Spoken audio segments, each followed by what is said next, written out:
का रे यहाँ गेहूं काटे आइल बाटी की बैठे आइल बाटी? हे जी देखा, ज्यादा चिल्ला उल्ला नहीं तो के नहीं पता बा कि हम करा के आइल बाटी।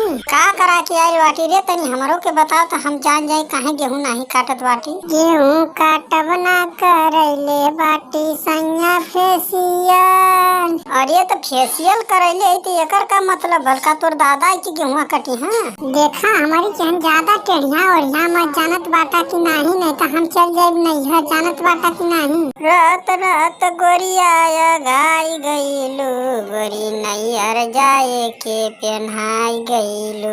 हे बुढ़ऊ, देखा अपने लड़का के समझा दा, बहुत कुछ बोलत बाटा। ठीक बा ना, हम दहेज लेके आइल बाटी, कोनो मजाक नहीं बा। अरे तो दहेज लेके आइल बाटी तो तोरा के काम दे कि हमरा के तोर दादा तोरा के देले बाटा कि हमरा के देले बाटा? ही पहले हमरा के बता तू। अरे बाबू काहे चिल्लात बाटा? पतोहिया के ज्यादा फेसियल करेले बात एक दिन गेहूं ना काटी तो का हो जाई बतावा? जब मर्दवा नहीं तो हमरे मेहरारू के तू बिगाड़ के रख देला। मर्दवा कोनो काम धंधा करवाइला तो करही ना देला। यही तरह कुल बुढ़वा कुल पतोहिन के बिगाड़ खल्ले बाटा तोहरिया नहीं। का बिगड़ले हो ये तो ठीक है ना, कहत बाटे एक दिन हम बैठ जाए तो का हो जाए? फेसियल करा के आइल बाटे, हम करिया ना हो जाए भो। अरे तो तू कहिया गोरा रहली की करिया हो जाए? फेसियल करैली तनिको तो चेहरा पे निखार नहीं आयल तोरे। अरे तो ये का हफ्ता बाद में आवेला हो, तुरंत थोड़ी लौकेला। हाँ तो अपने दादा से गेहूं चावल मंगवा ले, जब ना तो के गेहूं काटे के फेसियल करैले बाटी तो का खैबी जब ना करबी तो जा भसड़ी वाले नहीं तले पतोही के डांटत बाटे। पतोही घर का लक्ष्मी होनी तू ओकरा के डांटत बाटे।